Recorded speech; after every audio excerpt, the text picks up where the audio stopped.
Hello everyone, आज हम लोग क्लास 6 के ज्योग्राफी का 4th चैप्टर देखेंगे जिसका नाम है मैप्स।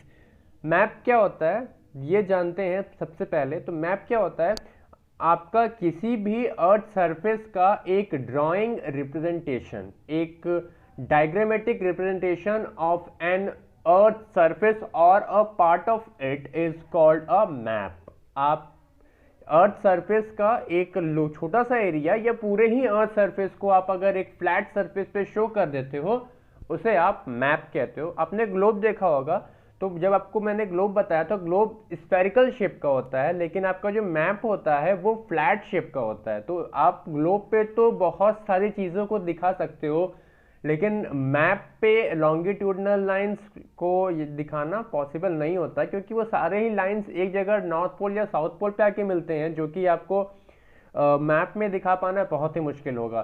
तो आप सब कुछ मैप पे नहीं दिखा सकते, लेकिन हाँ, बहुत सारी चीज़ें आप लोकेलिटी वगैरह मैप पे दिखा सकते हो। ठीक है, तो मैप के बाद जो अगली चीज़ें आती हैं वो होता है एटलस। एटलस क्या होता है? A group of map. कई सारे तरीके का मैप अगर एक साथ ग्रुप करके एक बुक में बाइंड करके आपको दे दिया जाए तो उस बुक का नाम होगा एटलस।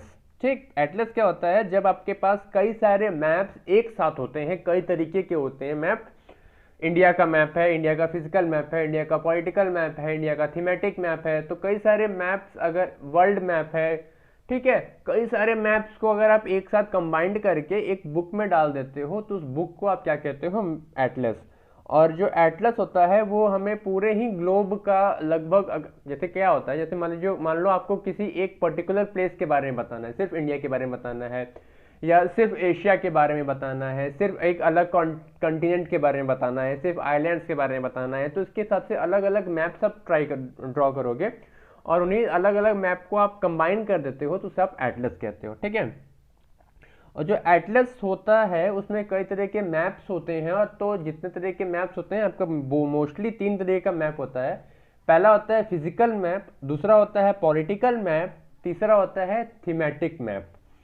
फिजिकल मैप क्या होता है? जब आप किसी कंट्री या अर्थ के किसी सरफेस के उसको आप डिवाइड करते हो, उसके रिवर पे, उसके प्लेन्स पे, उसके माउंटेन्स पे, उसके प्लेट्यूज पे, उसके ओशियंस पे, मतलब आप जब नेचुरल वे में जब आप किसी प्लेस को डिवाइड करके मैप पे शो करते हो तो उसको आप फिजिकल मैप कहते हो। मतलब आपका वो जगह किस तरीके का दिख रहा है। जैसे आप यहाँ पे देख सकते हो कि आपका जो माउंटेन रेंज है वो चाइना में कैसा है, चाइना में है कि इंडिया में है कि भूटान में है कि पाकिस्तान में है, इससे मतलब नहीं है। अगर आपको बता दिया कि ये पूरा रेंज जो है वो हिमालय का रेंज है, ठीक है, या फिर ये रेंज जो है वो प्लेन रेंज है, ये ऐसा रेंज, ये इतने हाइट पे है, ये समुद्र है, ये आपको दिखा दिया ना, तो ये आपका क्या है? फिजिकल मैप है।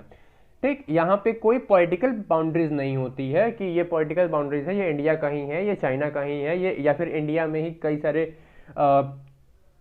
स्टेट्स हैं, तो स्टेट वाइज भी आपका अगर डिवीजन नहीं है तो ऐसे मैप को आप फिजिकल मैप कहते हो। ठीक है, फिजिकल मैप में आपका नेचुरल चीज़ों के बेसिस पे आपका डिस्ट्रीब्यूशन होता है, ना कि आपका किसी पॉलिटिकल बेसिस पे। यहीं इसका उल्टा जो होता है, पॉलिटिकल बेसिस पे अगर आप किसी चीज़ को डिवाइड कर रहे हो, किसी मैप को डिवाइड कर रहे हो कि कितने स्टेट हैं, कितने विलेजेस हैं, कितने सिटीज़ हैं, इस बेसिस पे आप अगर किसी मैप को दिखा रहे हो तो उसको आप पॉलिटिकल मैप कहते हो। ठीक है, कि कितनी कौन सी कंट्रीज़ कहाँ पे है, कौन सा स्टेट कहाँ पे है, कौन सा आइलैंड कहाँ पे है, कौन सा सिटी कहाँ पे है, तो इस बेसिस पे जब आप किसी मैप को डिवाइड करते हो, मैप को शो करते हो, तो उसको आप पॉलिटिकल मैप कहते हो। अब तीसरा मैप मैंने आपको बताया थीमेटिक मैप। तो यहाँ पे जो आपका मैप शो हो रहा है वो फॉरेस्ट के बेसिस पे है कि किस जगह पे कौन सा फॉरेस्ट है, इस बेसिस पे आपका मैप यहाँ पे दिख रहा है। कई सारे और तरह के थीम्स बेसिस पे मैप हो सकते हैं, जैसे कि आपका मान लो अभी चल रहा है इजराइल और फिलिस्तीन में युद्ध चल रहा है, तो कई सारे देश ऐसे हैं जो फिलिस्तीन के साथ हैं, कई सारे देश ऐसे हैं जो इजराइल के साथ हैं। तो अगर मैं ये मैप पे शो कर दूं कि कौन से देश फिलिस्तीन के साथ हैं और कौन से देश इजराइल के साथ हैं, उसको कलर के साथ शो कर दूं, तो वो भी एक थीमेटिक मैप ही होगा। ठीक है, हम ये कंट्री पे नहीं जाएंगे कौन सी कंट्री किसके साथ है, मैं एक एग्जाम्पल दे रहे हैं कि आप किसी, आपका कुछ भी थीम हो सकता है ये इस पे बेसिस नहीं करता है कि पॉलिटिकल है या फिजिकल है, एक थीम कोई भी रख सकते हैं आप कि इस बेसिस पे हम अपना मैप ड्रॉ कर रहे हैं। ठीक है, जैसे आप यूट्यूब चैनल ही देख रहे हैं तो आपके यूट्यूब चैनल कहाँ कहाँ देखे जा रहे हैं, अगर आप इस बेसिस पे अपना मैप ड्रॉ करते हो तो वो भी एक थीमेटिक मैप है। ठीक, नेक्स्ट आपका जब कोई भी आप मैप ड्रॉ करते हो तो आपको 3 चीज़ों का बहुत ही ध्यान रखना होता है। मैप के 3 कंपोनेंट होते हैं, डिस्टेंस, डायरेक्शन एंड सिंबल्स।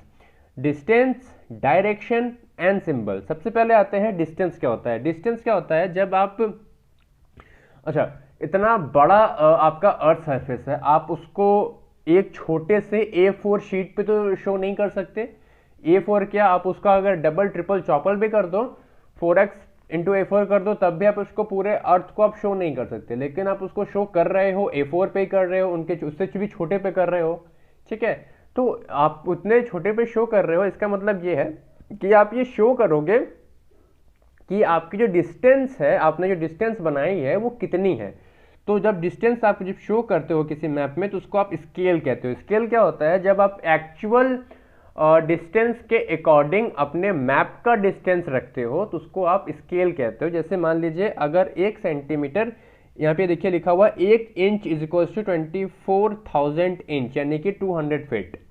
ठीक, तो यहाँ पे एक स्केल दे दिया है, तो अब आप समझोगे कि अगर हम 1 इंच अगर आप मैप पे आप स्केल से ड्रॉ करते हो, इसका मतलब ये है कि आपका एक्चुअल मैप में वो 2000 फीट का मैप होगा। ठीक है, तो ये आपका स्केल होता है। ये कभी कभी ये आपका स्केल कुछ भी कर सकते हो, 1 सेंटीमीटर में 5 किलोमीटर, 1000 किलोमीटर, कुछ भी आपका डिपेंड करता है कि आपका मैप कितना बड़ा है। ठीक है, आपको कितना शो करना है उसमें। ठीक, यहाँ पे आप देख रहे हैं, यहाँ पे एक डिस्टेंस वाइज मैप दिया हुआ है कि यहाँ पे स्कूल है, स्कूल से आप इस तरीके से जाओगे तो कहाँ पे क्या है।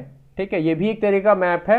यहाँ पे कहाँ पे प्लेग्राउंड है, कहाँ पे पेड़ है, कितने डिस्टेंस पे वेल है, कहाँ स्कूल है, ये सारे चीज़ें आपको, शीला का घर कहाँ है, विकास का घर कहाँ है, करीम का घर कहाँ है, ये सारी चीज़ें आपको एक डिस्टेंस के अकॉर्डिंग स्केल के बेसिस पे दी हुई है। यहाँ पे स्केल दिया गया है 1 सेंटीमीटर इसको 10 मीटर। अगर आप 1 सेंटीमीटर नापोगे तो वो 10 मीटर होगा। तो आप इस अकॉर्डिंगली यहाँ पे आप देख सकते हो कितना बड़ा प्लेग्राउंड होगा, कितना बड़ा आपका ये होगा। यहाँ पे एक चीज़ और जो शो कर रहा है वो देखिए, यहाँ पे डायरेक्शन शो कर रहा है नॉर्थ, यानी कि ऊपर की तरफ आपका नॉर्थ है। एक चीज़ और, यहाँ पे कई सारे जो ट्रीज़ हैं, यहाँ पे देखिए ट्रीज़ बना दिया है, यहाँ पे प्लेग्राउंड में घास बना दिया है। यहाँ पे ऑर्किड के कई सारे पेड़ लगे थे, बगीचे हैं, तो यहाँ पे प्लेग्राउंड बना दिया है। ठीक, ऑर्किड का बगीचा बना दिया है। तो इस तरीके से आपका सिंबल भी हो गया, डायरेक्शन भी हो गया और स्केल भी हो गया। ठीक है, डिस्टेंस भी हो गया। तो स्केल देख लिया हमने। स्केल के बाद अब हम आते हैं डायरेक्शन पे। तो अगेन डायरेक्शन जो होता है मोस्टली हमारे पास 4 होता है, ईस्ट, वेस्ट, नॉर्थ, साउथ। लेकिन जब आप मैप बनाते हो तो आप 8 डायरेक्शन को लेके शो कर सकते हो, जैसे कि north east, north east, south west, north west, ये डायरेक्शन भी आप ऐड कर दोगे तो ये टोटल 8 डायरेक्शन हो जाएंगे। और इस बेसिस पे आप आपका जो मैप है उसको पढ़ना आपको बहुत ही ज़्यादा ईजी पड़ जाता है। आप यहाँ देख रहे हैं, ये आपका नॉर्थ है, फिर नॉर्थ ईस्ट, नॉर्थ वेस्ट, ये आपका ईस्ट, ये आपका वेस्ट, फिर आपका साउथ ईस्ट, साउथ वेस्ट, ये आपका साउथ। ठीक है, आप देखो यहाँ पे इस तरीके से 8 डायरेक्शन आपको मिल जा रहे हैं। ठीक है, डायरेक्शन के बाद हम आते हैं सिंबल्स पे। तो मैंने बताया कि आपका जैसे आप कहीं कहीं देखे होंगे, आप रोड पे चल रहे होते तो सिंबल बना होता है, स्कूल बना होता है या रोड ब्रेकर बना होता है, आगे मंदिर है, क्या है, तो उस तरह के सिंबल आपको मैप पे भी दिख जाते हैं। ठीक है, कि आगे आप रोड के लिए कुछ सिंबल होता है, जैसे यहाँ पे देख रहे हो, अगर ब्रॉड गॉज है तो ये रहेगा, मीटर गॉज है तो ये रहेगा। ठीक है, रेलवे स्टेशन है तो कुछ इस तरीके का सिंबल होगा। फिर रोड के लिए ये, हाईवे के लिए, बाउंड्रीज के लिए, रिवर के लिए, वेल के लिए, टैंक के लिए, अलग अलग तरीके का अलग अलग सिंबल बना दिया जाता है ताकि आप मैप को सिंबल वाइज ही आप पढ़ सको, ताकि उसमें लिखना कम पड़े। आप सिंबल से समझ जाओ कि अच्छा वहाँ पे मंदिर है, वहाँ पे स्कूल है, वहाँ पे मस्जिद है, वहाँ पे वॉटेवर कुछ भी है। ठीक है, तो उसके अकॉर्डिंग आप चल सको, उसके अकॉर्डिंग आप अपना डायरेक्शन, अपना जो डेस्टिनेशन है वो आप फाइंड कर सकते हो। ठीक है, इसके बाद हम आते हैं स्केच पे। तो जैसा आपका मैप होता है तो उसी का एक भाई होता है स्केच, ठीक है। स्केच आप क्या करते हो कि एक ड्राइंग बना देते हो कि अपने मेमोरी के हिसाब से कि हम जब यहाँ गए थे तो वहाँ पे एक रास्ता सीधे जा रहा था, फिर वहाँ से राइट मुड़ जाइएगा, इस तरीके से बताते हो ना कि आप आगे जाके वहाँ पे स्कूल पड़ेगा, वहाँ से राइट मुड़ जाइएगा तो एक मंदिर पड़ेगा, वहाँ से लेफ्ट मुड़ जाइएगा। तो ये एक सिंबॉलिक रिप्रेजेंटेशन है, यहाँ पे कुछ भी स्केल वाइज नहीं होता, कुछ भी डायरेक्शन वाइज नहीं होता, इसे आप स्केच कहते हो, ठीक है। यहाँ पे कुछ भी आपका ना तो स्केल वाइज होता है ना तो डायरेक्शन वाइज होता है, ठीक ठीक है। उसके बाद स्केच के बाद उसका एक और भाई है जिसे कहते हैं प्लान। प्लान क्या होता है, जब आपका कोई चीज़ अर्थ सरफेस पे शो नहीं हुई होती है, ठीक है, मतलब अभी वो चीज़ बनने वाली होती है। जैसे मान लीजिए अपना घर बनवाते हो, मकान बनवाते हो, तो मकान बनवाने से पहले आप उसका नक्शा बनवाते हो कि हम अपना ड्राइंग रूम कहाँ रखेंगे, हम अपना बेडरूम कहाँ रखेंगे, हम अपना किचन कहाँ रखेंगे, बाथरूम कहाँ रखेंगे, सीढ़ी कहाँ रखेंगे। तो इसका आप एक प्लान बनाते हो, ठीक है।